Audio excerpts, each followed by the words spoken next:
again, and welcome to another episode of Community Storytelling. We have a great story for you.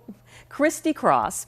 And Kristy, I got to tell you how this all came to be. My friend is at a post office in Los Gatos, and she says she saw you there with a collage of a cow. She did. And the next, she says she went up to you, and you said you raise money, I believe, for animal sanctuaries. And she said, we just have to tell her story. So here we are. So tell us your story, Kristy. What about these collages? It was a cow. Does the cow have a name? His name is Benjamin. Benjamin, I like that. We don't shorten it. We call him Benjamin. We call him Benjamin. Okay, and which animal sanctuary? So this is the Catskill Animal Sanctuary in Saugerties, New York, which is about an hour and 45 minutes from New York City. Now, how you're in Los Gatos, they're in New York. Where's the connection? I think I first found them on Facebook, and I started to follow them and became really intrigued with the animals and their story. They do amazing things for farm animals. They host events. They're a vegan sanctuary, so they rescue farm animals from a lot of abuse and neglect situations. And a lot of their animals have become famous, and they have these beloved followers, and I became one of them. And so I made it a point to go visit them in April. So I visited them last April and stayed at the sanctuary at a place called the Homestead, which was a home built in, I think it was the early 1900s. And you stay on the sanctuary, and then you have basically free roam of the sanctuary to go in with the animals. And I'm a sponsor of two of the animals, and Benjamin is one of them. And so I was able to go in and actually be physically close to the animals, which is my dream come true. Now, how are these animals picked to be rescued? It depends on the situation, but they all have different backgrounds. And so Benjamin, I can't remember Benjamin's situation, but a lot of them are either they're going to be slaughtered and they were rescued from slaughter, or one of them, there was a horrific abuse and neglect situation in Westport, Massachusetts. And a lot of those animals, I think there were over 200 animals, a lot of those animals ended up going to Catskill Animal Sanctuary. And so they rescued those animals from very dire situations. And so most of their animals have come from that sort of terrible background, and they live out their lives at the sanctuary. And the owner, Kathy Stevens, is renowned in the community of farm sanctuaries and in the vegan movement, and she's just an incredible lady. And she came, like me, she was in education before, and she ended up having a sanctuary. No, you're a school teacher. I teach college and I teach high school currently part-time.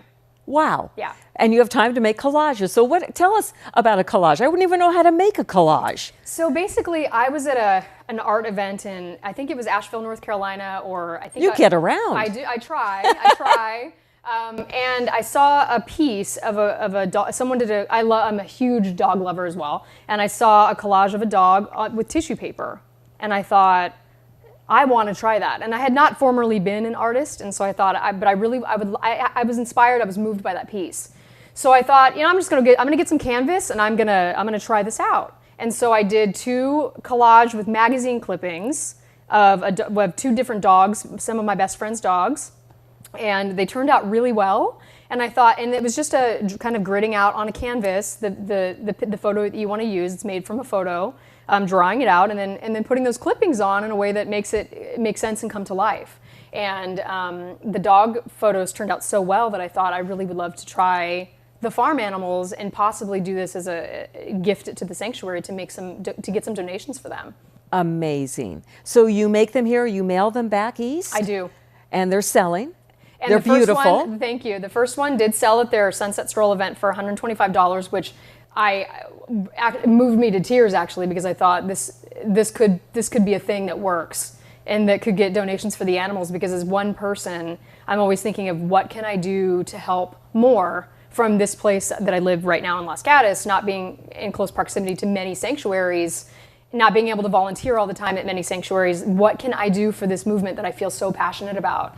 And that's one small thing, but I'm hoping to do more as well. But for right now, I'm happy that the collages are doing well. One small thing always leads to one big thing. Yes, it does. How big are these collages? The Benjamin piece was, I don't remember the dimensions, but it was a good size, the Benjamin piece. And then the more recent one that I have just made for them is a little smaller. And then I'm now making actually another big one for them of their famous potbelly pig and duck. Oh my gosh, okay. What's the name of the potbelly pig? Sister Mary Frances.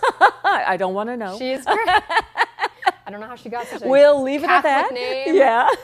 And Bruce the duck, who they both have great stories. I don't remember Sister Mary Francis's story, but Bruce, I know, lived in New York City with a lady in her apartment, eating bonbons with her on her sofa watching Oprah or something. She loved him, but she knew that he needed to go to Sanctuary, and so they took him. So there is a sanctuary in Paso Robles too. Have you ever been to that one? I've not. I forget, there is one in Paso Robles. And I always wonder about these animals. Do they become pets? I mean, can a cow become a pet? That probably sounds stupid, but my daughter has a horse, and the horse just loves her to pieces. Absolutely. And I don't know, can a cow learn to love you? They do.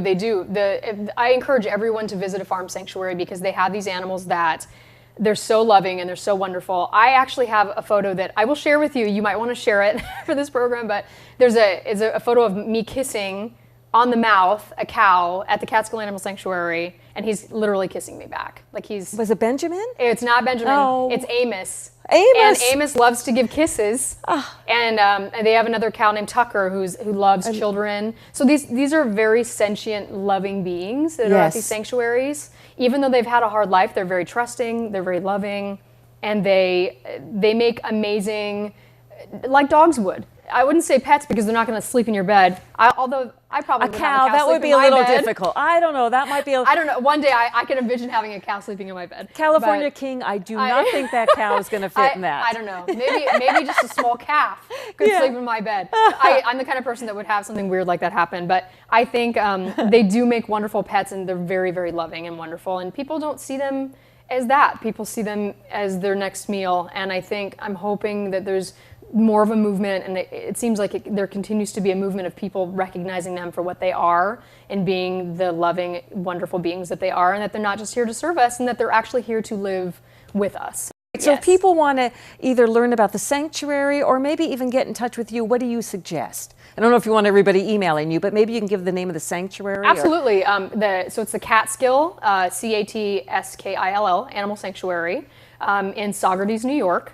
And I have resources for many, many other farm sanctuaries that I have visited that have been just marvelous. So I'm happy to share with you some of that information off camera. A fabulous meeting you. Yeah, you too. Wonderful. Thank you. Kristy Cross. Thank you. How great is that? And now we know all about Benjamin and Sister Mary Francis. Yes, and the list goes on and on. Thank you for being with us today with Community Storytelling. And if you've got a story you want to share, you know where to find us, kcat.org.